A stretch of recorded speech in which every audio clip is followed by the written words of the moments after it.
I stood before the antique full-length mirror, adjusting the line of the emerald silk dress I'd chosen for the day.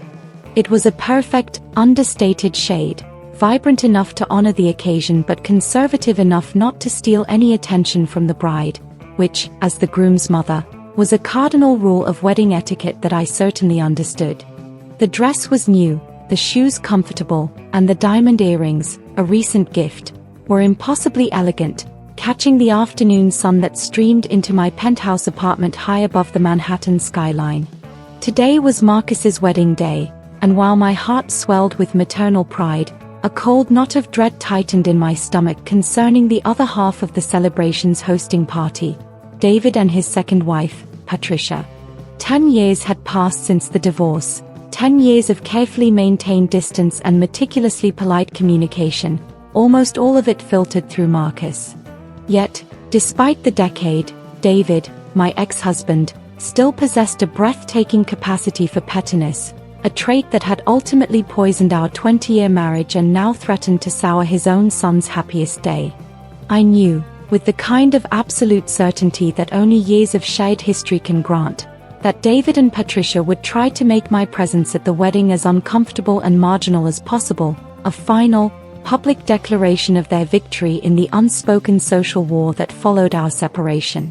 I had received the formal invitation 3 months ago, beautifully scripted, addressed only to Ms. Eleanor Vance, a detail that already grated, but which I accepted with a weary sigh.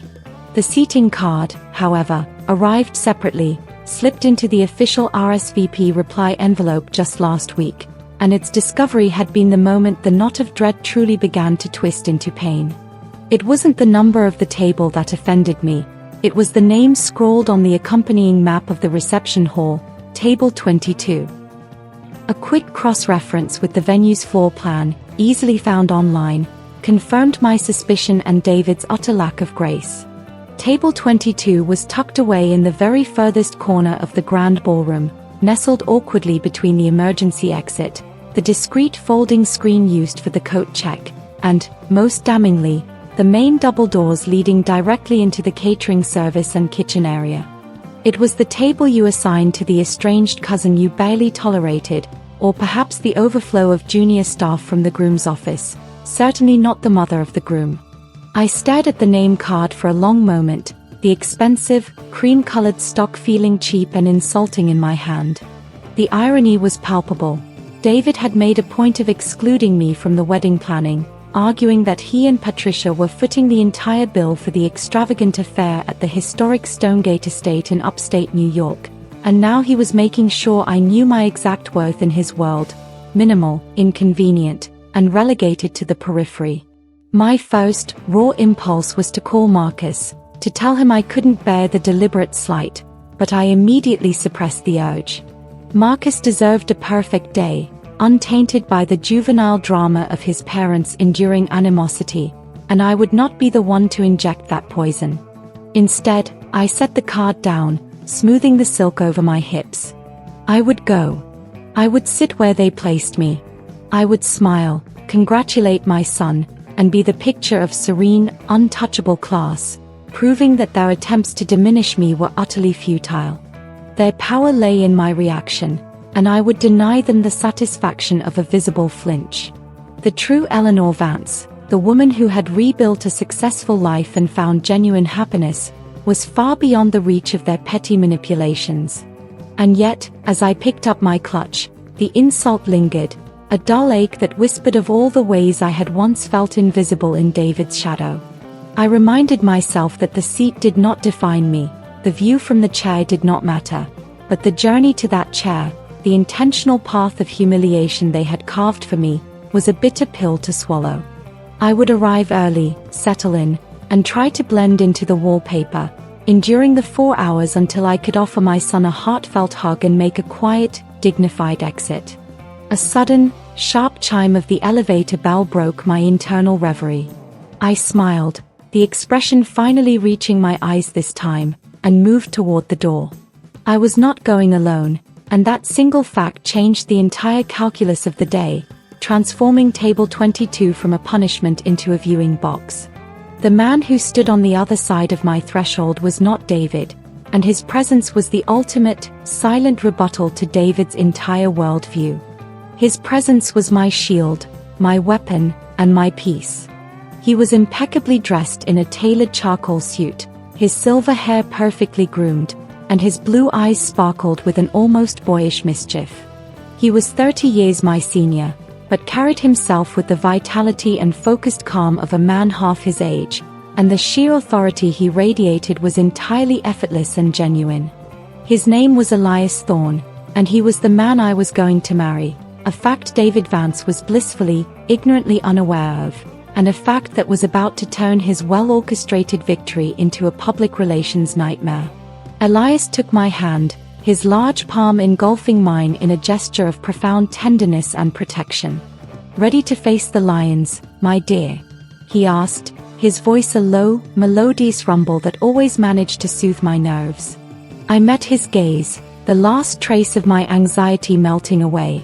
With Elias by my side, the location of Table 22 seemed utterly insignificant, a mere footnote to the grand performance we were about to inadvertently stage. "As ready as I'll ever be," I replied, allowing him to lead me to the waiting car. The drive upstate would take 2 hours, 2 hours of Elias's calming company, during which I could completely forget the reception and simply focus on the joy of my son. We were arriving late to the ceremony, a carefully timed entrance due to Elias's unavoidable commitments, and I hoped that would minimize the pre-wedding small talk I dreaded. I settled into the back seat of the black Mercedes, allowing the smooth engine and Elias's proximity to lull me into a state of graceful detachment. I glanced back at the city disappearing behind us, a place that held the ghost of my failed marriage and the vibrant reality of my new beginning. David thought he was punishing the old Eleanor, the timid wife who constantly sought his approval. But the woman driving towards Stonegate Estate was an entirely different creature, one who knew her worth and was accompanied by a man whose shadow reached far beyond David Vance's limited orbit. The seating assignment was indeed a calculated insult, but it would soon become a meticulously framed snapshot of David's own irrelevance. I smiled, the emerald silk dress shimmering, ready for the confrontation. The Stonegate Estate was everything David and Patricia had bragged about, a sprawling, 19th-century granite mansion set amongst manicured gardens and reflecting pools that spoke of old money and extravagant upkeep. The air, crisp and cool in the late afternoon, smelled of pine and expensive lilies. As we pulled up to the main cobblestone drive, a uniformed valet quickly appeared, opening Elias's door with a deference that was routine for him but striking for anyone else to witness. We were discreetly ushered towards the reception entrance, having missed the main ceremony, which I had secretly hoped for. Elias squeezed my hand apologetically, knowing I wanted to see Marcus say his vows, but a last-minute, non-negotiable meeting concerning one of his major philanthropic foundation's endowments had required his delay. I reassured him that the receiving line was the more important maternal duty, and that I fully intended to catch the video later. The main hall was breathtaking, all soaring ceilings, crystal chandeliers, and white roses dripping from every conceivable surface. It was a fairy tale, exactly what Marcus and his sweet bride, Sarah, deserved. We found a designated aide holding a clipboard, a young woman who looked overwhelmed, and I approached her with a calm demeanor. "Hello, I'm Eleanor Vance. I believe my seating card is here." She quickly scanned her list, her finger pausing near the bottom. She looked up at me, then down at the list again, a flicker of confusion crossing her face. "Ah, yes, Ms. Vance. Table 22. If you follow this wall past the main bar, it's tucked just around the corner, near the service entry." She tried to sound polite, but the slight lilt of embarrassment in her voice was unmistakable. Even she recognized the insult. I took the card, a small, silver-edged rectangle, and tucked it into my clutch. I offered her a genuine, pleasant smile, refusing to react to the slight. "Thank you very much. Enjoy the rest of the evening." I turned to Elias, who had observed the exchange with an impassive expression, his powerful presence completely out of sync with the humiliating destination. "The back corner, by the kitchen, is it?" Elias murmured, a hint of dry amusement in his tone. He offered his arm. Perfect. We'll be in the most strategically advantageous position to observe the entire room without being bothered by the necessary mingling. His immediate reframing of the situation from insult to advantage was a masterful exercise in perspective, and I couldn't help but laugh softly. We began the long walk across the marble floor, navigating through knots of exquisitely dressed guests. Everyone looked happy, beautiful, and slightly tipsy from the cocktail hour. I received polite, if slightly cool, nods from several of David's business associates, men who had known me for 2 decades but now felt obligated to align themselves with the current wife, Patricia. Their cautious glances confirmed that my placement was indeed noted and understood. Finally, we reached the perimeter of the room. Table 22 was exactly as described, a round table set for 10, shielded from the main hall by a decorative screen on one side and the large, perpetually swinging service doors on the other. The table itself was beautifully dressed, matching the others perfectly, but the atmosphere was entirely different. Every few seconds, a loud clack signaled the kitchen door swinging open, accompanied by a quick gust of hot, savory air and the clatter of silverware. A waiter, hurrying out with a tray piled high with used glasses, nearly bumped into one of the empty chairs. He apologized profusely, confirming the table's undesirable nature. It felt like sitting in the penalty box at a 5-star hockey game, technically inside the stadium, but completely marginalized from the action. Elias, however, treated the table like the presidential box at the opera. He pulled out my heavy velvet chair for me, his movements slow and deliberate, and adjusted the linen napkin on my lap. He then sat down facing the room, giving me a perfect view of the entire ballroom, including the elevated head table where Marcus and Sarah, flanked by David and Patricia, would soon take their seats. Excellent visibility, Elias noted, leaning back slightly and casually hooking one finger over the back of his chair, exuding an air of ownership over the entire corner. He settled in with the ease of a man who makes his own rules, regardless of the perceived hierarchy of the seating chart. His sheer charisma seemed to push the swinging doors and the coat check screen back, neutralizing the oppressive proximity. I realized then that David's intended punishment was entirely dependent on my being alone, or accompanied by someone of equally low social standing, a distant aunt, a former neighbor. But Elias, in his quiet, commanding elegance, made the whole table a statement. People would not pity the woman sitting with Elias Thorne. They would wonder why Elias Thorne was sitting at the worst table in the house. The rest of our table started to fill. First, a lovely older couple, distant cousins of Sarah's, who seemed genuinely happy just to be included. Then, 2 junior VPs from Marcus's firm, looking slightly deflated but trying to maintain professionalism. Finally, a pair of college friends of the bride, who arrived giggling, already having decided that the distant corner offered the best opportunities for quiet gossip. No one at the table knew Elias. They saw an impeccably dressed, distinguished gentleman with the groom's mother, and they simply assumed he was a slightly older, wealthy friend from my New York circle.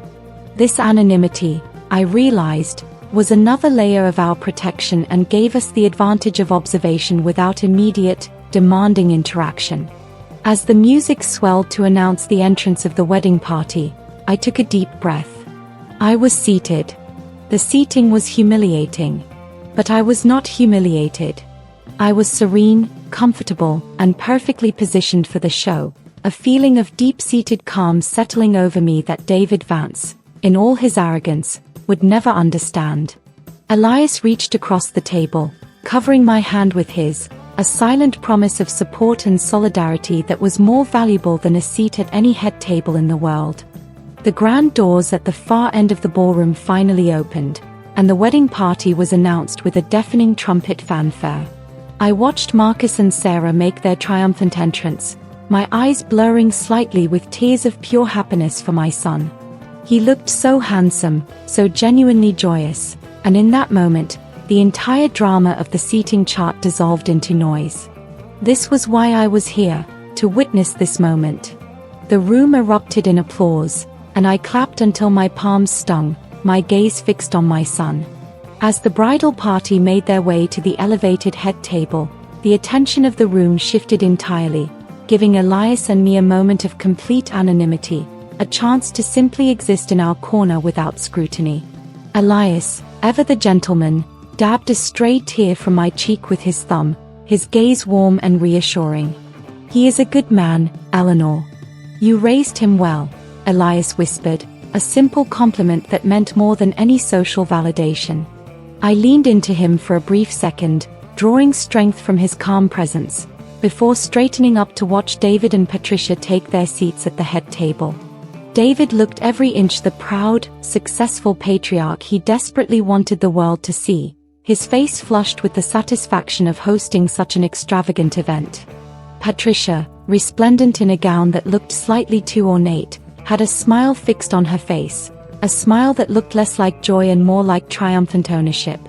It was clear who she felt was in charge of this production. I watched David glance briefly toward the far corners of the room, his eyes sweeping over the landscape he felt he controlled. When his gaze reached table 22, it paused for a fraction of a second, just long enough for him to register my emerald dress. I felt his wave of satisfaction, the smug recognition that his maneuver had landed. He did not, however, look at the man sitting next to me. Elias was slightly turned toward me, his profile shielded by the way he was resting his arm on the back of my chair, a small, subtle detail that kept him from immediate recognition. Elias had insisted on arriving under the radar. Though his name, Elias Thorne, was synonymous with global finance and extensive philanthropic ventures, he moved through life with the practiced ease of a man who preferred to observe rather than be observed.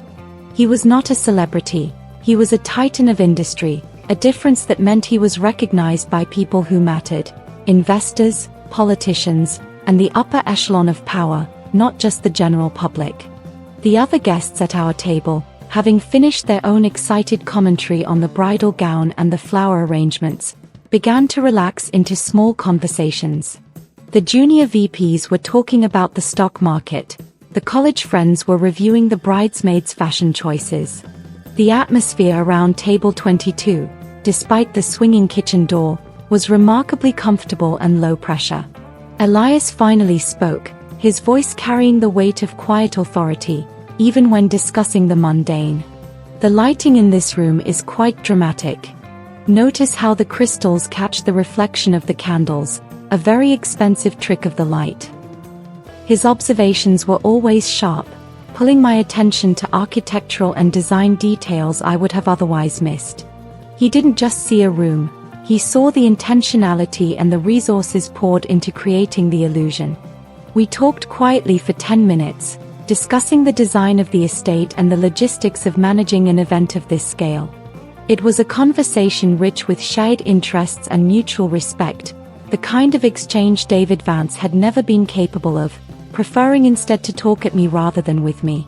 In that corner, by the clattering kitchen, I felt more seen and respected than I ever had in David's carefully curated, center-stage life. Then, the first small ripple of recognition occurred. A distinguished gentleman in his 60s, sitting at table 5, one of the prime tables near the dance floor, stood up to stretch his legs. He was a prominent figure in the city's development and a friend of David's who had always been distantly polite to me. He happened to be looking our way as Elias shifted slightly, turning his head to ask me something. The gentleman's posture went rigid. I saw his eyes widen, a look of profound disbelief flooding his face. He quickly averted his gaze, as if he had just seen something impossible, and then, slowly, meticulously, he swiveled his head back for a second, longer look. His jaw almost dropped when he confirmed the identity of the silver-haired man seated casually next to the service entrance. He quickly turned to the man next to him, leaning in to whisper furiously, his eyes darting back to table 22 every few seconds. The second man's reaction was identical, shock, followed by a rapid-fire questioning glare. The whisper quickly traveled to a third person at table 5, and the silent, subtle buzz began, a tremor of confusion radiating out from that prime table towards the head table. Elias, oblivious or perhaps simply unconcerned, continued to speak softly to me about the importance of acoustics in a venue of this size. I, however, had noticed the exchange. The silent panic among David's most important friends was the first sign that David's petty seating assignment was about to backfire spectacularly. They weren't whispering about me, they were whispering about him. They were asking the question, "Why is Elias Thorne at table 22? I smiled, a slow, genuine smile. The insult had been delivered, but the universe, or perhaps just destiny, had intervened, replacing the humiliation with a quiet, undeniable moment of vindication. My companion, the man who was my fiancé, was about to unintentionally dismantle the fragile, status-driven world David had so carefully constructed for himself. The seating chart, meant to be my defeat, was turning into the perfect theater for my debut. The whispers that began at table 5 quickly spread, traveling like a mild electrical current across the main floor of the ballroom. Elias Thorne, despite his immense status, was not often photographed in the society pages, but among the guests at this wedding, the elite of David Vance's professional and social sphere, he was instantly recognizable. He was the kind of person whose name was spoken in hushed tones during mergers and acquisitions, the man whose philanthropic donations could launch or sink a cultural institution. At our table, the young VPs had stopped talking about stocks and were now casting furtive, confused glances at Elias, trying to place him. His demeanor was completely relaxed, but the quality of his suit, the subtle flash of the Patek Philippe watch on his wrist, and the air of utter, unconcerned confidence he wore like a cloak, set him apart from everyone else, including the groom's father. Elias finally paused his commentary on the ceiling beams, noticing the increased frequency of glances aimed our way. He leaned in towards me, his expression warm but curious. "It seems we've become the subject of some unexpected scrutiny, Eleanor. Did I perhaps forget to check my tie in the car?" he teased, his eyes twinkling. "I suspect it's the location, not the attire," I replied lightly, watching a very senior managing partner from David's former firm almost trip over a potted plant trying to get a clearer, yet discreet, look at our table.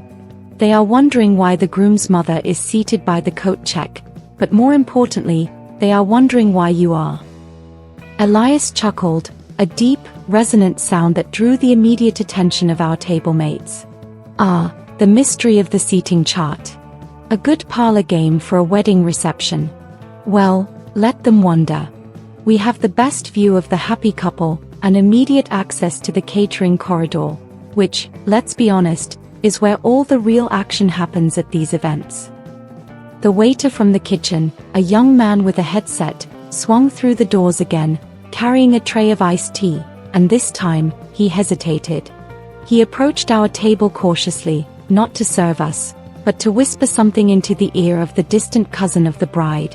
The cousin's eyes went wide, and he immediately stopped his conversation and stared openly at Elias. The word was spreading through the service staff, a different, faster wave of gossip. Elias Thorne, famous for his extreme generosity to the wait staff at any event he attends, was not just famous to the rich, he was known among the hospitality world as well. The cousin had probably just been told, "Do you know who is at table 22? Elias Thorne. Treat them like royalty." The table atmosphere shifted again, becoming less about the embarrassment of the location and more about the strange privilege of proximity to this unexpected star. The young VPs suddenly started speaking louder, subtly trying to draw Elias into their conversation, offering insightful, and slightly strained, comments about the economy.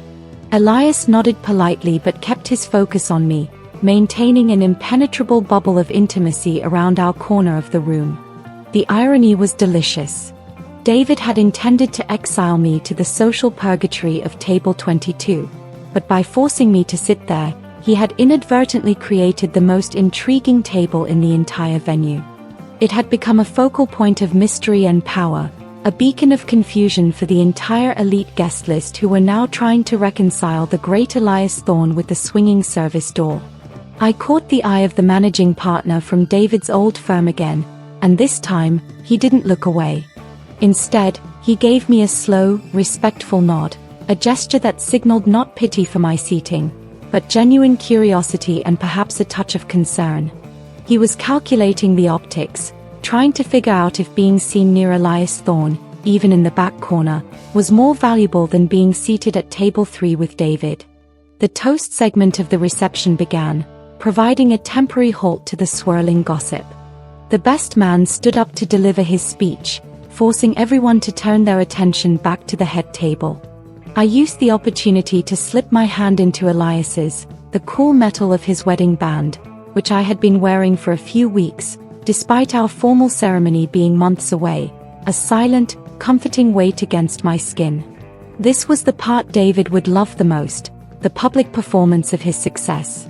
I knew he would use his father of the groom speech to subtly boast about the cost of the event, the excellence of the venue, and the flawless taste of his new family unit. I braced myself, ready to filter the inevitable passive-aggressive digs that David couldn't resist injecting into his public monologues. As the best man's speech continued, David, sitting in the central seat of power, scanned the room with a look of supreme satisfaction. His gaze once again landed on table 22. This time, he decided to perform a subtle show of control. He gave a slight, almost imperceptible shake of his head, a gesture of faux sadness, intended to convey to his friends that poor Eleanor was just too difficult to handle and had to be placed far away. He still hadn't looked closely at Elias. He was so focused on my humiliation, he was blind to the man sitting beside me. The moment of true, delicious panic was still waiting, suspended like a dropped pin over a balloon. I settled back, ready for the next act. While Elias and I had missed the main ceremony, a grand, 20-foot screen near the main bar was now playing a highlight reel of the vows and the official photos for the late arrivals and those needing a drink refresh. This was my chance to truly see Marcus and Sarah exchange their promises, and I was grateful for the unexpected private viewing from my marginal corner. I watched as Marcus, my beautiful, kind, and thoughtful son, stood tall and a little nervous next to his radiant bride. His eyes were only for her, filled with a depth of commitment that made my own old heart swell and ache with the contrast of my own failed marriage. He was everything David was not, emotionally available, humble, and truly focused on partnership, not dominance. David, however, could not help but turn the spotlight toward himself, even in the most sacred moments. The highlight reel briefly showed him walking Sarah down the aisle, a gesture I knew Patricia had pushed for. Despite Sarah having a perfectly capable father, his chest puffed out like a proud peacock. The camera lingered a moment too long on him, a subtle nod to his financial control over the entire event. As the reception proceeded, David rose from the head table for the father of the groom toast, the moment I had been dreading. He walked to the microphone stand at the edge of the stage, paused dramatically, and surveyed the room. The spotlight followed him, reflecting off his perfectly tailored tuxedo. He was in his element, holding the attention of a room full of people he considered his social and professional subordinates. Before he began, I saw his eyes sweep the room one last time. This time, his gaze was specifically seeking out table 22. He found me easily, the emerald silk a distinct splash of color against the neutral decor. His lips curled into the faintest, almost invisible smile of satisfaction. It was a private victory gesture, intended only for me to perceive. "See, Eleanor? This is your place now.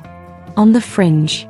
I met his gaze, not with defiance, but with a serene neutrality that must have been far more unnerving than tears or anger would have been. I didn't flinch. I didn't look down. I simply observed him, the way one observes an actor on a stage, noting the performance without internalizing the dialogue. He quickly looked away, satisfied that he had delivered his silent blow, and began his toast. His voice boomed confidently over the sound system, a practiced baritone that demanded attention. He spoke of the beautiful union of two wonderful families, a thinly veiled reference to the financial and social alignment of the marriage, spending more time praising his new daughter-in-law's background than his own son's character. His speech was long, polished, and utterly devoid of genuine warmth, focusing on the material achievements of the couple and the investment in happiness they represented. And of course, David intoned, pausing again for dramatic effect, "We must thank everyone who has traveled near and far to celebrate with us, even those who have, shall we say, a special perspective on family dynamics." The line was delivered with a smooth, patronizing charm, drawing a few polite laughs from those who understood the context. It was a direct, public, yet deniable jab at me and the messy history of our divorce. I felt Elias's hand tighten slightly around mine beneath the table, an instantaneous, protective reaction. He had heard the line and instantly understood the malice behind the polished veneer. He shot me a look of pure sympathy and quiet disgust, silently assuring me that the slight had not gone unnoticed by him. David, meanwhile, was completely oblivious to the man next to me.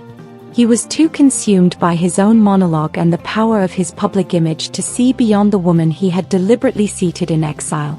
His focus was entirely on the effect of my placement, not the potential consequence of my company. His toast concluded to rapturous applause, mostly driven by the relief that he was finished. He raised his glass to the couple, took a long, self-satisfied sip of champagne, and returned to his seat next to Patricia, who was beaming at him as if he were delivering a Nobel Prize acceptance speech. The two of them were a perfect, self-absorbed unit, fully convinced they were the center of the universe. I leaned closer to Elias. "I think that was his best impression of a benevolent dictator yet," I murmured. Elias smiled, a wry, knowing expression. A dictator preoccupied with low-stakes territorial disputes. His focus is entirely on proving he has won the past, Eleanor, which means he is incapable of seeing the reality of your present. His observation was profound, encapsulating the entire emotional dynamic of the evening. David was fighting a ghost, the timid wife who would have cried at that insult. The music shifted, the band striking up a lively, upbeat tune, signaling the start of the reception dinner. The wait staff, emboldened by the excitement and the spreading rumor of Elias's presence, began circulating with renewed, almost frantic efficiency. The kitchen door, my constant, jarring neighbor, swung open with increasing regularity. I noticed, however, that the managing partner from Table 5, the one who had recognized Elias, was now talking animatedly with a group of other prominent guests. They were all looking from David at the head table, to our corner, and back to David, their expressions a mixture of confusion and intense calculation. The question of why is Elias Thorne here, and why is he with Eleanor, was now dominating the social calculations of the room, completely overriding the minor drama of David's petty seating arrangement. The power dynamic in the room was shifting, subtly but irrevocably. David thought he had drawn the boundaries of the social map by placing me in the corner, but the arrival of Elias Thorne had simply made the corner the most sought-after piece of real estate in the entire ballroom. The humiliation was his, not mine, and he didn't even know it yet. Dinner service had begun, and the main ballroom was a symphony of clinking cutlery, soft chatter, and the band playing a selection of elegant jazz standards. Elias and I were enjoying a quiet, engaging conversation with the distant cousins of the bride, who were delightful and completely unconcerned with the social hierarchy of the room. They talked about their garden, their recent trip to Portugal, and asked me genuinely kind questions about how I was handling the emotional transition of my only son getting married. Elias, ever the gracious companion, drew them out, listening intently to their stories with a respect that was both rare and deeply flattering. He possessed a quality that made people feel like their most mundane anecdote was the most important story in the world. He was polite to the waiters, complimenting the wine, and generally making table 22 the most relaxed and engaging spot in the entire hall. Halfway through the main course, Elias leaned over to me. "My dear, I need a moment of fresh air. All this magnificent but somewhat oppressive floral arrangement is making me a little dizzy." He squeezed my hand gently. "I shall be outside by the fountain for no more than 10 minutes. I trust you can hold down the fort against the relentless onslaught of the service door." I laughed. "Go. I will guard our little patch of exile diligently." Elias stood up, adjusting his cuffs with a casual elegance. His departure was quiet, but his heightened presence drew a few more glances. He simply walked toward the main entrance, leaving the ballroom and the confines of the Stonegate Estate's suffocating social scene. His absence, however, created a vacuum of confusion that amplified the existing buzz. The guests who had recognized him suddenly looked nervous, as if worried they had missed a crucial development. Why had Elias Thorne left? Was it an emergency? Did he leave because of the seating arrangement? The speculation was immediately palpable. Minutes after Elias left, two men from David's business inner circle, both senior figures, stood up from their tables and started walking towards the main entrance, ostensibly heading for the restrooms or the cigar lounge. However, as they passed table 22, they slowed down, one of them even stopping to casually straighten a drape near the coat check. The true purpose of their walk was clear. They were trying to gather intelligence. They wanted to see if the silver-haired man was still there, or if he had truly departed. His absence was causing a ripple of anxiety among the people David cared most about impressing. Elias's mere presence had elevated the status of Table 22. His sudden, unexplained departure was a potentially damning sign. The one straightening the drape finally risked a discreet question, not to me, but to the young VP who was also seated at our table. "John, is your firm doing a lot of work with the Thorne Foundation these days? Didn't realize Mr. Thorne was close to the Vance family." He used Elias's full, formal name, emphasizing the importance. The VP, realizing he had just been given the social opportunity of a lifetime, puffed up slightly. "Ah, Mr. Thorne? No, I wouldn't know, sir. I'm an associate of Marcus's, not involved in the high-level planning. He's just a guest of Ms. Vance's, I believe." The VP, in his attempt to be impressive, inadvertently revealed the most startling fact of all. Elias Thorne was my guest, and my companion. The two men exchanged a look of pure, unadulterated shock.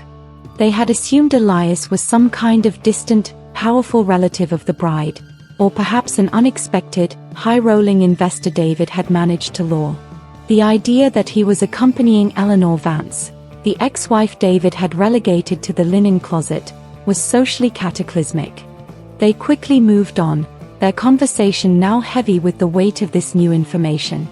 The speed with which they disappeared spoke volumes. They weren't heading for the restroom anymore. They were heading straight for David's ear, to deliver the urgent, game-changing news. I watched them go, a small, triumphant smile playing on my lips. The story was now officially out, and it was far more damning than any simple complaint about a seating chart. The narrative had shifted. David Vance didn't just snub his ex-wife. He snubbed the woman who was apparently intimately linked to one of the most powerful and respected men in the entire country, a man whose sphere of influence utterly dwarfed David's own modest achievements. I looked at my plate, suddenly losing my appetite, but feeling a profound sense of lightness. The feeling was not one of revenge, but of final closure. David's world was based on hierarchy, appearance, and control. By attempting to control my status, he had inadvertently placed me in a position to expose the utter smallness of his own ambition in the face of true, quiet power. I knew that the moment of maximum panic for David was imminent. The message was on its way, delivered by one of his most trusted, status-conscious allies. He would soon learn that the woman he thought he had crushed was not only unscathed but was now standing on a foundation of genuine worth and love that his own shallow world could never touch. I folded my napkin neatly on the table, suddenly very eager for Elias to return and for the next act to begin. Just as I predicted, the message reached David. The atmosphere at the head table, which had been one of smug contentment, suddenly became tense and riddled with sharp glances towards my corner. David's senior partner, Mr. Harrison, must have delivered the news with the urgency it deserved. I saw David lean over, his expression moving rapidly from smooth pride to startled disbelief. then finally to cold, contained fury. He quickly whispered something to Patricia, who, of course, couldn't handle the information with any subtlety. Her head immediately whipped around, her eyes narrowing as she finally registered the sight of table 22, the emerald dress, and the newly empty seat beside me. Her face contorted into a mask of confused panic, struggling to process the impossible equation. Eleanor plus the worst seat equals Elias Thorne. The math simply didn't work in her controlled world. Patricia, never one to delegate a social crisis, decided to take immediate, direct action. She rose from the head table with a forced, sugary smile plastered on her face, signaling to the room that she was merely performing a thoughtful host duty.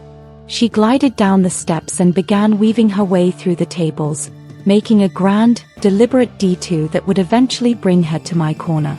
I watched her approach, a study in forced graciousness. She stopped at several tables, offering quick, empty pleasantries and tapping a few people on the shoulder, giving the distinct impression that she was merely making her rounds. But her eyes, cold and fixed, were locked on me, betraying the true, tactical nature of her mission. She was coming to deliver a verbal strike and assess the threat level of my mysterious companion.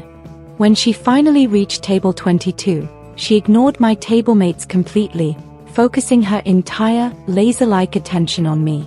She stood slightly too close, giving me an overbearing smile that didn't reach her eyes. "Eleanor, darling.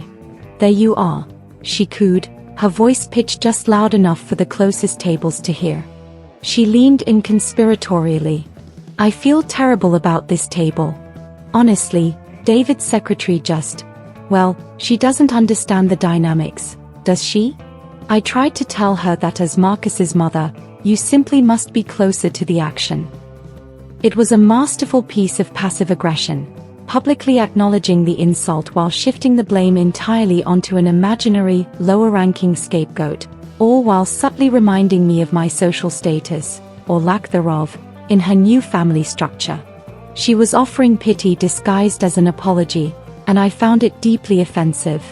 "Patricia, thank you for coming all this way," I replied, my voice cool and even, refusing to rise to her bait. I made a sweeping gesture around the table. "But we've been perfectly fine. The company here is delightful, and we actually prefer the quiet corner. It's quite relaxing, away from the inevitable glow of the head table." Patricia's smile wavered slightly. She wasn't expecting calm acceptance. She was expecting a meek complaint or a desperate plea to be moved, which she could then gently deny. My composure only frustrated her further. Her eyes darted to the empty chair beside me, and she finally, hesitantly, broached the subject of my companion. "I see you have an empty seat now," she said, trying to sound casual, but the question was edged with anxiety. "Did your guest leave already? It's such a shame. Who was the gentleman, dear? I don't believe I placed him on the master list. Was he perhaps a relative of yours?" She was digging for information, hoping he was a second cousin or a minor colleague, someone easily dismissed. "The gentleman stepped out for some fresh air," I explained, maintaining the serene, untouchable smile. "And no, he's not a relative, Patricia. He's my fiancé, Elias Thorne." I delivered the name with a quiet, deliberate pause, letting the full weight of the announcement settle over her. The effect was instantaneous and spectacular. Patricia's jaw went slack, and the color drained from her cheeks, leaving behind a sickly, chalky white. She had been expecting Mr. Johnson, a retired accountant, not Elias Thorne, a man whose net worth could likely buy the Stonegate estate, David's firm, and her entire wardrobe. Her eyes glazed over with a look of pure, paralyzing horror. She stammered, her composure shattering like cheap glass. "Elias Tate, the Elias Thorne? From Thorne Capital? I didn't realize. Oh, my God. Why didn't anyone, why is he at table 22? The rehearsed, saccharine voice was gone, replaced by a desperate, panicked rasp. The realization of the profound, public insult they had inflicted upon this man, and through him, upon me, hit her like a physical blow. "That," I said sweetly, leaning back in my chair and meeting her panicked eyes, "is an excellent question for David, isn't it?" Before Patricia could attempt to execute the inevitable, clumsy damage control maneuver, a waiter, following Elias's quiet instruction from the night before, approached our table with 2 glasses of a very rare, specific single malt scotch. He placed one in front of my empty companion's seat and the other in front of me, a small, knowing smile on his face. This simple gesture of personalized, premium service completely undermined Patricia's attempt to paint my table as the neglected, lowly corner. Patricia stared at the scotch glasses, then back at me, utterly defeated. She knew, in that instant, that the battle was lost, and the public optics were disastrous. She mumbled a barely coherent apology about needing to check on the cake and fled back towards the safety of the head table, her elegant glide replaced by a desperate, hurried scramble. The spectacle of her panic was a much greater victory than any front-row seat could have offered. Patricia's frantic return to the head table was not discreet. She practically fell into her chair, leaning over to David and whispering with the intensity of a woman delivering news of a major financial disaster. David, who had been watching her approach with a worried frown, listened to her hissed report, and the color slowly began to drain from his face, mirroring hers. I watched from my quiet corner, the emerald dress a beacon of calm amid the chaos I had unwittingly created. David's eyes darted frantically towards the main doors, then back to the empty seat beside me. He must have been praying that Elias had departed permanently, that the whole thing was a terrible, fleeting nightmare. But Elias Thorne was not a man who abandoned a post, especially when he knew I was facing down a dragon. Just as David was pushing his chair back, clearly intending to launch his own damage control mission, the main ballroom doors opened, and Elias re-entered. He looked refreshed and even more commanding after his brief reprieve in the night air. He paused just inside the entrance, taking a moment to survey the room, completely unaware of the social explosion his name had just triggered. The silence that fell over the room wasn't immediate, but it was cascading. The guests who had heard the whispers, and those who had just witnessed Patricia's humiliating retreat, all seemed to hold their breath. All eyes were on the silver-haired man who was calmly making his way back towards the kitchen corner. David saw him. The reaction was immediate, visceral, and public. David Vance's face, usually so tightly controlled and smug, went from a mottled red of fury to a shocking, ashen gray. His eyes, wide with pure, terror-stricken recognition, were glued to Elias. He didn't just recognize a famous man, he recognized the face of a man whose connections and wealth were so vast that a single, casual slight could destroy David's already tenuous hold on his professional life. David's hands, resting on the table, began to visibly tremble. He fumbled for his water glass, knocked it slightly, and a small pool of water spread across the white linen. He pushed back from the table with such force that his chair scraped loudly across the floor, drawing even more attention. He had clearly planned to make a graceful entrance to our corner, but the shock had physically immobilized him, robbing him of all composure. He wasn't just panicking over a social slight, he was panicking over a potential financial catastrophe. I knew, vaguely, that David's commercial real estate firm was going through a period of severe instability, trying to secure a massive capital injection for a new development, a development that likely needed the blessing, or at least the non-interference, of someone like Elias Thorne. The realization that he had publicly humiliated the future wife of his potential savior, all for a petty, 10-year-old grudge, was a breaking point. Elias, still calmly making his way back, finally reached table 22 and smiled at me. The sheer warmth and sincerity of that smile, directed entirely at the woman David had exiled, was a dagger to David's carefully crafted image. Elias sat down, took a quiet sip of his waiting scotch, and picked up the thread of our earlier conversation, completely unconcerned with the 60 pairs of eyes now fixed upon him.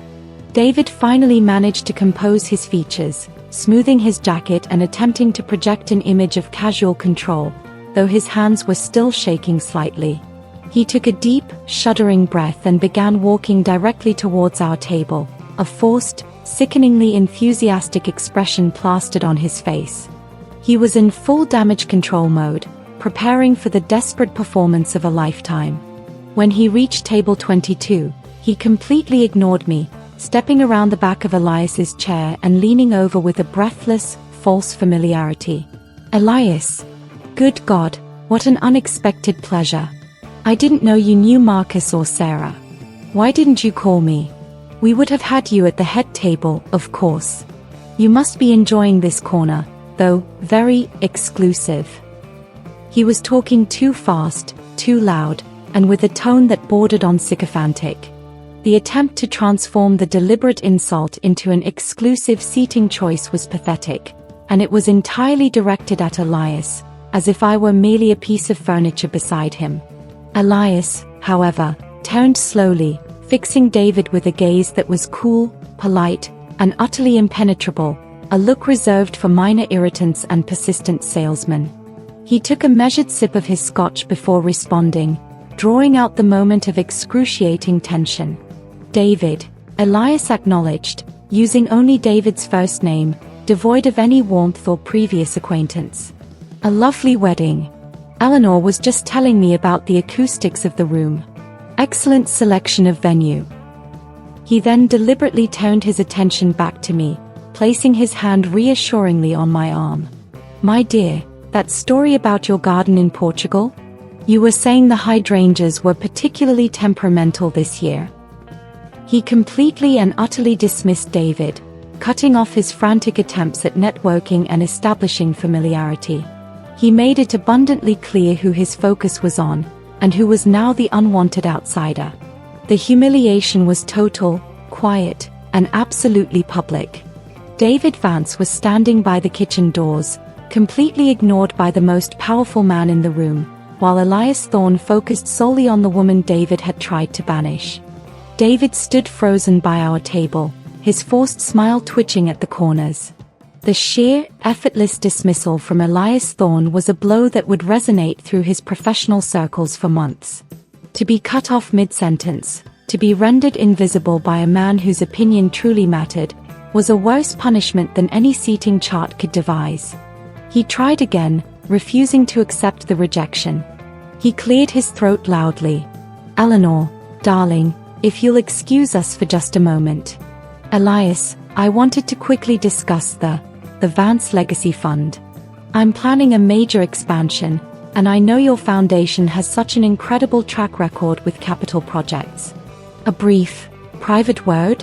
Perhaps outside." David was desperate, completely abandoning any pretense of social conversation and plunging straight into a blatant business appeal. Elias finally turned his full attention back to David, but his expression was now colder, his blue eyes registering a flicker of distaste. He deliberately took his hand off my arm, crossed his legs, and leaned back in his chair, adopting the posture of a man settling in for a very brief, very unwanted interaction. "David, I am here today as Eleanor's guest, and only as Eleanor's guest," Elias stated clearly, his voice low but carrying an undeniable steel. "Any conversation I have today will be focused on celebrating Marcus and Sarah, and ensuring Eleanor is enjoying herself. Business, the Vance Legacy Fund, and any capital expansions are topics for another day, and frankly, another setting." He subtly gestured around our corner, emphasizing the inappropriateness of the location David himself had chosen for me. The implication was brutally clear. If David wanted to talk to Elias Thorne, he needed to start by treating Elias Thorne's partner with respect. Elias had tied his own presence and accessibility directly to my treatment, turning the seating chart into a litmus test of David's character. David, however, was incapable of reading the room or admitting fault. He completely bypassed the underlying issue and focused only on the immediate need to salvage his position. He swiveled back to me, the fake charm immediately back in place, only this time it was layered with a desperate, transparent urgency. "Eleanor, look, I'm so sorry. Truly, I should have handled the seating personally. Let's rectify this right now. Patricia and I insist." We have an open table right next to the Miller family, table 3. It's perfect. Please, let's move you both right now. He reached out, taking a tentative, almost pleading step towards my chair, as if to physically escort me to a position of honor. I raised my hand slightly, a small, elegant gesture that stopped him mid-stride. I gave him a smile that was not warm, but entirely victorious. That won't be necessary, David. We are quite happy here. But Eleanor, for Elias's comfort. It's too loud here, by the kitchen door, David stammered, his voice cracking slightly. He was now openly panicking, knowing that if Elias left in silent disgust, David's professional standing could suffer irreparable harm. Elias cut in, his voice cutting through the tension. David, the company at table 22 has been excellent, the conversation is engaging, and the service has been impeccable. In fact, this quiet corner offers us a valuable respite from the forced social interaction of the main floor. We are staying precisely where we are. He made the decision non-negotiable, putting a definitive end to David's frantic attempts to correct the situation. David looked utterly defeated, standing over us like an unwanted shadow. He mumbled a final, desperate, "Well, if you're certain," before retreating, his walk back to the head table a long, humiliating procession under the scrutiny of the entire ballroom. He had come to fix a mistake and had only managed to confirm his own pettiness and Elias's total disinterest in him. As David retreated, the two young VPs at my table exchanged knowing, excited glances. They had just witnessed a public takedown by Elias Thorne, and the story of David Vance's arrogance and subsequent humiliation would be the new office legend. The power dynamic was now crystal clear to everyone in the room. The man at the head table was desperate for the attention of the man in the corner, and the man in the corner was only interested in the woman the man at the head table had scorned. Elias turned back to me, his expression softening instantly.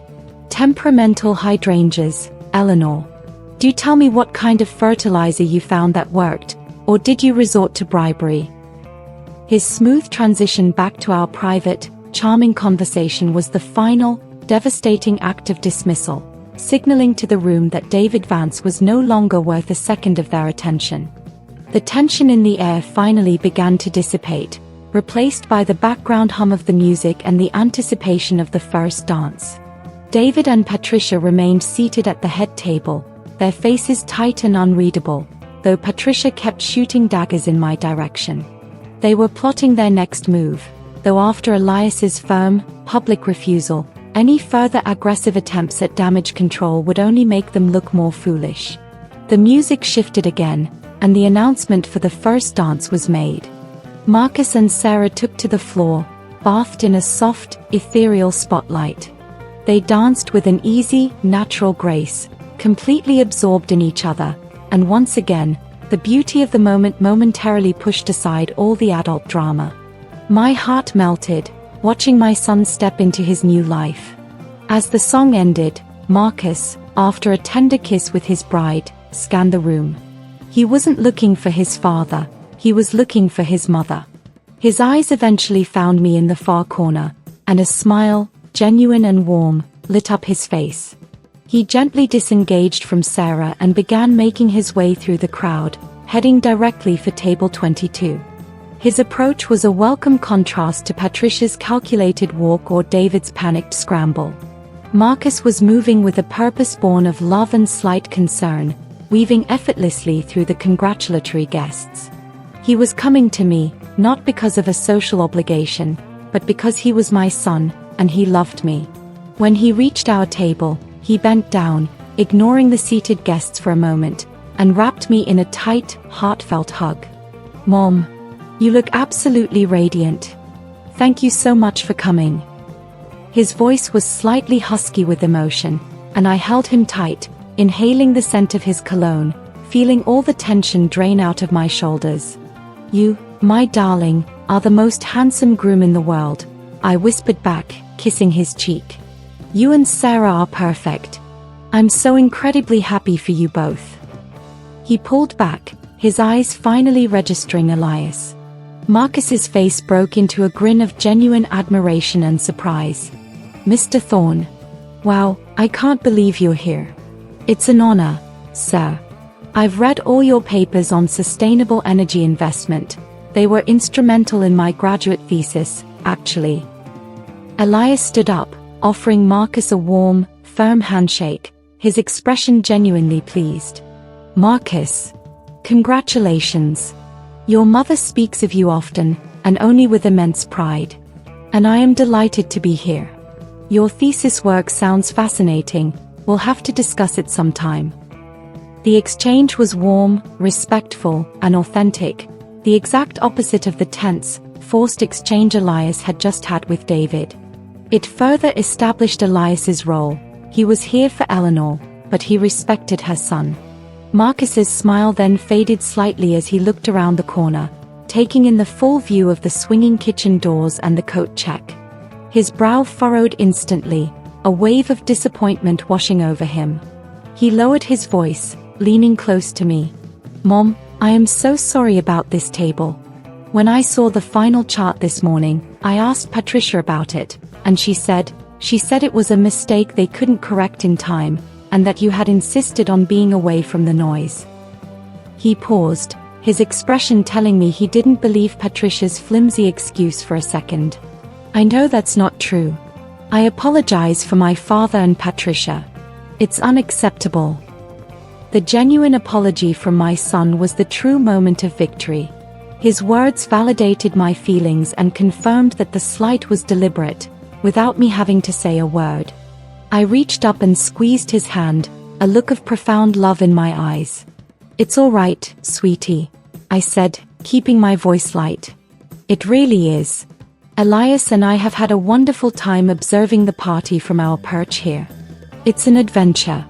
Don't worry about it for a second. Tonight is only about you and Sarah, nothing else." He looked conflicted, but the band was starting the next song, signaling his need to return to his bride. He gave me another hug, thanked Elias again, and made his way back to the dance floor, visibly relieved that I wasn't upset, but clearly embarrassed by his father's actions. His intervention, brief as it was, had accomplished what no shouting match could. It drew a clear line between the pettiness of the parents and the pure-heartedness of the son. As he walked away, I noticed David watching the entire exchange, his face a thundercloud of resentment and professional fear. David hadn't just insulted the ex-wife, he had been publicly, if indirectly, reprimanded by his own son, who was openly apologizing to his mother in front of a potential financial titan. The layers of his humiliation were piling up, and the simple wedding reception was turning into a grand, unintended exposé of David Vance's character flaws. Just as the multi-generational dancing began, a new, far more serious ripple of chaos hit the reception, this time completely unrelated to the seating chart, but perfectly timed to amplify David's panic. A well-dressed man, clearly an executive, suddenly rushed into the ballroom, holding a phone to his ear. He was speaking in hushed, urgent tones, but his agitated movements were impossible to miss. He made a beeline, not for David, but for the senior managing partner, Mr. Harrison, who had delivered the news about Elias. I watched as the two men huddled together, their faces grim, the executive frantically whispering into Harrison's ear. Harrison's reaction was immediate. His eyes went wide with alarm, and he placed a hand over his mouth, an expression of total devastation. He immediately pointed across the room, towards David. The executive took off again, pushing through the dancers, heading straight for the head table. He bent down and whispered the news directly into David's ear. Whatever the news was, it hit David harder than Elias's previous snub. David shot bolt upright in his chair, his eyes fixed on the executive's face in horrified disbelief. He covered his face with his hands for a brief moment, then looked up at the executive and mouthed two words, "They pulled." The executive nodded gravely. I didn't need to know the details, the context was enough. David's big development deal, the one that needed a major capital infusion, the one he was desperately hoping Elias Thorne might consider, had just collapsed. A key investor had pulled out, or a crucial regulatory approval had been denied, or perhaps a competitor had simply undercut him. The Vance Legacy Fund was in critical jeopardy. Patricia immediately began flapping her hands, demanding to know what was happening. David shoved his chair back again, knocking it over this time, and rushed off the stage, pulling the frantic executive with him towards a side door. The public display of panic was complete, his carefully constructed image of success completely shattered. The bride and groom were left dancing in the spotlight, while the father of the groom had fled his own son's reception to deal with the crisis. Elias had observed the entire sequence with a neutral, analytical detachment. He waited until David had disappeared before leaning over to me, his voice a quiet murmur. David's primary debt holder, I believe, is a firm named Arkan Capital. Arkan's senior partner is a man named Charles Fenton, an old friend of mine. Is David's firm still heavily leveraged against the riverfront development project, Eleanor? I was stunned by his immediate, accurate identification of the players. Yes, I whispered. That was the core of his ambition for the last 2 years. He needed the Arkan funding to break ground. Elias nodded, reaching into his suit pocket and pulling out his phone. He didn't rush. He opened his contacts, found the number, and then, with an astonishing lack of ceremony, began dialing. He raised the phone to his ear, his back slightly turned to the room, but his voice was completely audible to me. Charles? Elias. Terribly sorry to call you on a Saturday night. I'm at a function, actually. Listen, about the Vance situation, David Vance. Yes, precisely. I just heard the news. Tell me, Charles, did the decision to pull the funding come down to the zoning issue, or was it entirely based on the latest Q3 projections? He listened for a long moment, nodding slowly. I see. Yes, a sensible decision, Charles. Terribly messy on his end. Tell you what. I have a rather vested, though indirect, interest in seeing a clean resolution there, if only for the sake of the young man who got married today. How about this? I'll put in a call to Senator Reynolds regarding the zoning issue first thing Monday morning, and I'll have my people review the Q3 projections. If the numbers look viable with a minor restructure, I'd be happy to personally guarantee the first tranche of the Arkan Bridge loan. Consider it an endorsement, not an investment. Just enough to keep the project from completely collapsing until David can find his feet. You understand? He listened again, a small, triumphant smile curving his lips. Excellent. Thank you, Charles. Enjoy the rest of your weekend. And do me a favor, please. Don't mention my involvement to David. Not a word. Elias lowered the phone, placing it back in his pocket. He hadn't just made a phone call, he had single-handedly resurrected David's entire professional life, not out of kindness for David, but out of respect for Marcus and a quiet, profound act of protection for me. He had used his power to solve David's crisis without ever having to acknowledge David's existence, delivering a lifeline from the very corner of the room David had used to insult us. Hydrangeas, Eleanor. Where were we? Elias asked, turning back to me, the quiet, powerful demonstration of his world-shattering influence already dismissed as a trivial interruption. I could only stare at him, completely awestruck, realizing that David's entire financial destiny now rested on the silent, unacknowledged good graces of the man he had banished to table 22. The dance floor was still busy, the chaos of David's flight only a temporary distraction for most of the partygoers. However, those close to David, the business associates and prominent guests, were now buzzing with speculation, watching the head table for any sign of his return. They had witnessed the panic and the subsequent flight, and the professional disaster was the new, dominant topic of conversation. Patricia, left alone at the head table, was struggling to maintain her image. She was attempting to engage the bride's parents in animated conversation, but her eyes kept flicking nervously towards the side door David had disappeared through. Her carefully constructed facade was crumbling, and she was clearly desperate to regain some measure of control. Finally, She decided on her ultimate move. She would fix the seating. Even though Elias had explicitly refused, Patricia clearly believed that if she were persistent and public enough, he would have to concede to save face, and that act of moving them to a more appropriate table would somehow salvage the situation. She once again descended the steps and began a determined march toward table 22. This time, there was no pretense of a social round. Her walk was fast, her expression tight and demanding. She reached our table, ignoring the startled glances of our table mates. She addressed Elias directly, her voice strained but firm, projecting enough to carry to the nearby tables. "Mr. Thorne, I simply cannot have you sitting here. It's an embarrassment to the family, truly. I've spoken with the venue manager. Table 3 is now completely clear. It is the best table in the room, right next to the dance floor. Please, I insist. We must move you and Eleanor right now." She was trying to use the social pressure of the public setting to force his compliance, presenting it as an offer he couldn't refuse without appearing rude. Elias listened to her entire, breathless plea with the patience of a judge listening to a frivolous appeal.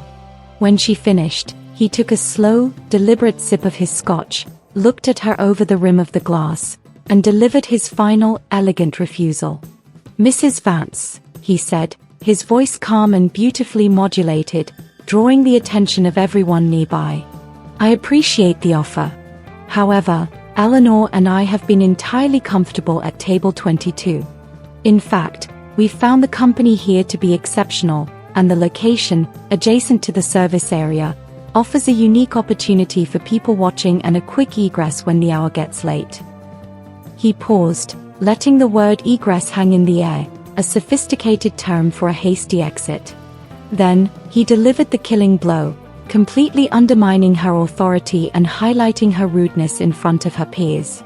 "Furthermore, you offered us this relocation only after David's professional difficulty became public and my identity was confirmed. Had you shown Eleanor, the mother of the groom, the respect of a proper seat at the beginning of the evening, we would have accepted.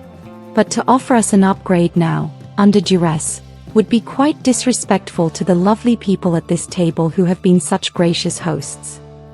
He gestured to our table mates, instantly elevating their status and making Patricia look crass and self-serving. He looked at the empty table 3 and then back at Patricia, his gaze completely devoid of malice, which made it all the more devastating. "We are entirely satisfied, Mrs. Vance. Now, if you'll excuse us, Eleanor and I were just discussing the best way to utilize the leftover flower arrangements in our own garden." He then returned his attention to me, his dismissal of her a public, final act of social execution. Patricia's face was a mask of furious, mortified disbelief. She had played her final, desperate card and had been not only rejected but publicly shamed for her motives. She stood there for a long moment, struggling to form a coherent response, but found none. She turned abruptly and walked away, not back to the head table, but straight towards the side door David had used, opting for the sanctuary of private failure over the public scrutiny of the ballroom. The people at table 22 looked at Elias with awe. The distant cousins of the bride offered a quiet, collective nod of approval. The young VPs now realized they weren't just sitting near a rich man, they were sitting near a man who commanded respect through effortless integrity. The cheers were silent, but the victory was complete.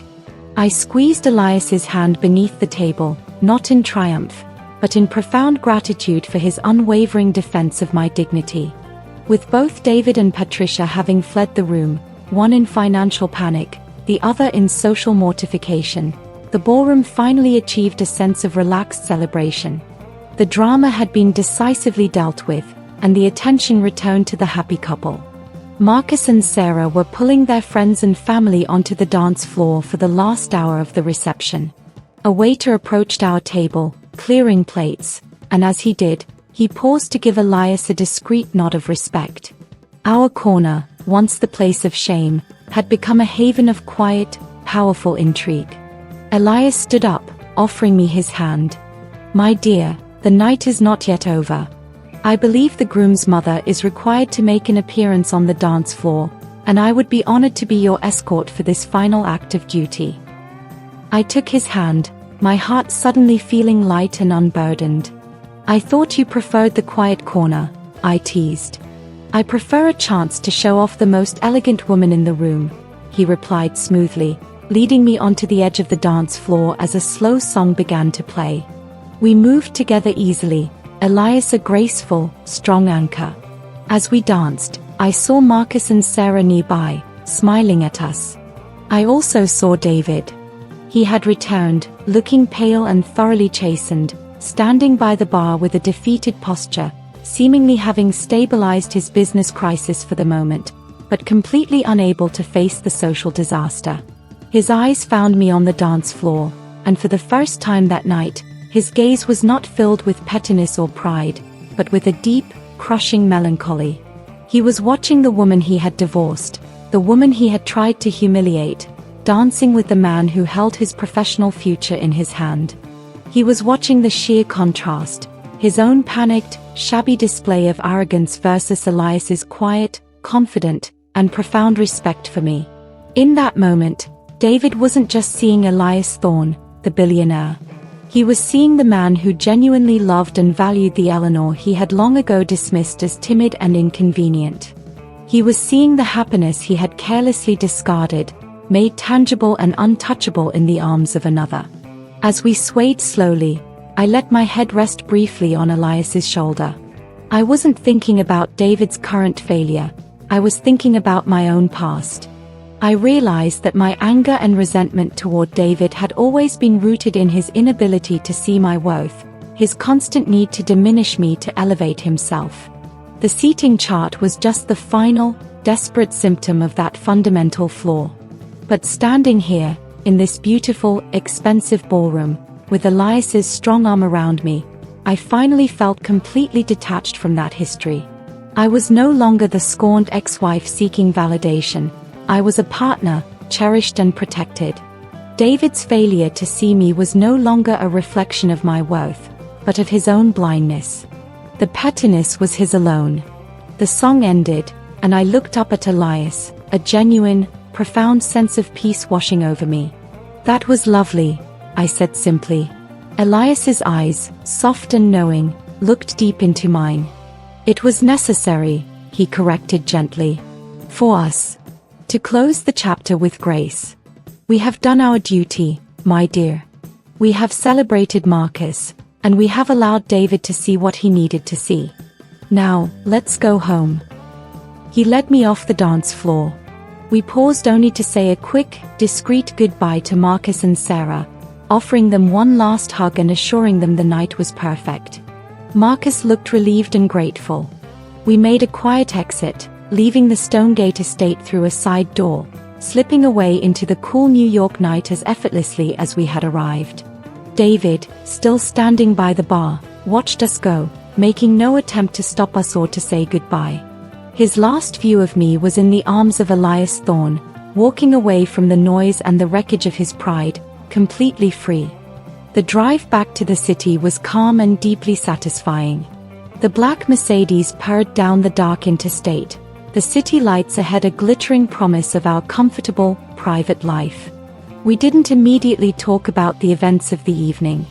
Instead, we spent the first hour discussing Marcus and Sarah, marveling at their evident happiness and planning a generous wedding gift that would reflect our genuine affection. It was Elias who finally broached the subject of the drama. He reached across the console and took my hand, lacing his fingers through mine. "Are you truly all right, Eleanor? I know that entire display was designed to hurt you, and while David failed spectacularly, the intent was still there." His concern was genuine, not condescending. I squeezed his hand. "I am, Elias. Truly. I think the pettiness of it all actually immunized me. When I saw the seating card, I felt a flash of old anger and pain, the feeling of being insignificant. But the moment you arrived, that feeling evaporated. David tried to seat me in the back corner of his world, but you reminded me that I live in a completely different world now, a better, more real one." I paused, looking at his handsome profile in the dashboard light. And I must admit, watching him unravel, watching Patricia's face when I told her your name, and watching him flee the room in that corporate panic, it was a profound vindication. Not of revenge, but of self-worth. He never saw me, Elias. Tonight, he saw you, and through you, he finally saw what he had lost. Elias smiled faintly. He saw a bank account, Eleanor. He saw a lifeline and a potential enemy. He didn't see you. But that's the difference, isn't it? I saw you the moment I met you, and I am far more proud to be your fiancé in a back corner than to be the principal guest at David Vance's high table. He then revealed the true depth of his concern and foresight. The phone call to Charles Fenton, the one I made outside. I'll ensure David's project stays alive for now. I won't let his financial ruin spoil Marcus's wedding or become a drama that pulls us in. But I also made sure David knows nothing of my involvement. He will have to believe his own frantic efforts saved the day, which will only increase his stress and further confirm his desperate need for control. You are astonishing, I whispered, overwhelmed by the quiet power he wielded, always in my defense, never for show. You are the kindest, most strategic man I have ever known. I'm protective, he corrected. And I recognize a situation that needs to be cleanly resolved. David Vance is a minor annoyance. By seating us at table 22, he tried to set a trap. I simply used the trap as a stage to demonstrate the true scale of our life together. It's over now, Eleanor. He is completely irrelevant. The chapter is closed. His certainty was like a powerful balm, smoothing over the last rough edges of the evening. I realized that my life with Elias wasn't just about wealth or status, it was about genuine, unwavering partnership. He didn't just love me, he actively protected my peace and honored my dignity in every encounter. We spent the remainder of the drive discussing our upcoming trips, our plans for the holidays, and the foundation work Elias was currently obsessed with. The conversation was easy, intellectual, and filled with mutual affection, a million miles away from the forced, tense atmosphere of David's world.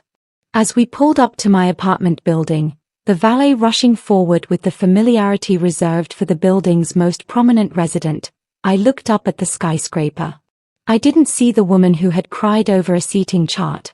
I saw the woman who had walked away from an entire life of being minimized, and walked into a life of being fully recognized. Elias helped me out of the car, keeping his arms securely around me as we walked into the lobby. The emerald dress still looked perfect, and the knot of dread that had started the day was entirely gone, replaced by a profound sense of self-possession and joy. The next morning, I woke up to the silence of my apartment, feeling utterly refreshed. The weight of the wedding drama, David's presence, and Patricia's envy was finally, completely lifted. I made a pot of coffee and sat by the window, watching the city awaken, feeling lighter than I had in years. I deliberately did not check my phone for messages from Marcus or, heaven forbid, David. I knew that whatever needed to be said would find its way to me eventually, and I was in no rush to re-engage with the toxicity. Around 10 a.m., my phone finally chimed. It was a text message, not from David, but from Marcus. Subject: Mom, thank you. Mom, I just wanted to say thank you again for coming and for being so incredibly gracious. I saw Dad this morning, and he was stressed.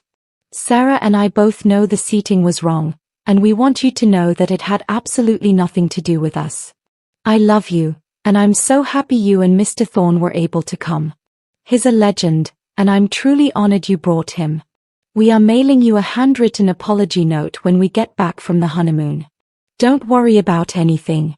Just enjoy your weekend. Love, Marcus. The message was everything I could have asked for, an acknowledgement of the insult, an apology for the distress, and a complete separation of my son's affection from his father's pettiness. Marcus was good, and he was happy.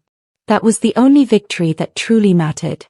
Minutes later, a short email arrived, delivered to my old, rarely used personal account.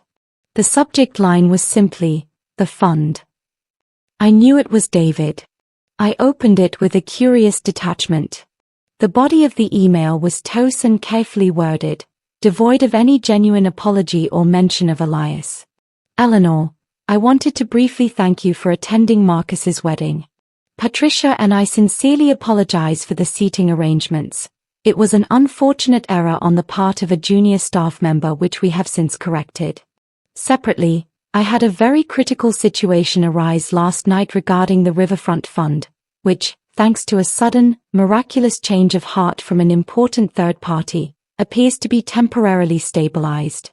I know you know influential people. If you spoke to anyone, please let me know. If not, thank you for your continued discretion. David. I smiled, a genuine, warm smile. He hadn't changed. He was still arrogant, still incapable of admitting responsibility, and still desperate to claim credit for a miracle he didn't understand. He thought I might have dropped a hint to a friend, completely missing the fact that the man who saved him was sleeping 2 blocks away and was about to become my husband. I didn't reply to David. I didn't need to. Elias's power play was perfectly executed. David received the benefit of the rescue without the crushing humiliation of knowing the source. He would spend the next year believing in his own luck, frantically searching for the identity of the anonymous savior, never once realizing he had publicly spat on the hand that fed him. I forwarded Marcus's text message to Elias with a single line, "He is a good man. You did the right thing." Elias replied immediately, "Of course. Now, get dressed. We have a brunch reservation, and I want you to tell me everything you know about Portuguese gardens." I set my phone down, looking out over the city. The emerald dress was already hanging in the closet, a quiet artifact of a night that had begun with a calculated insult and ended with the complete and final liberation from my past. David Vance had tried to diminish me, but instead, he had given me the perfect stage to showcase the beautiful, powerful reality of my new life. I walked away from the window, toward the new day, ready for my future with the man who truly saw me. The final word had been spoken, not in anger, but in the quiet, undeniable language of happiness.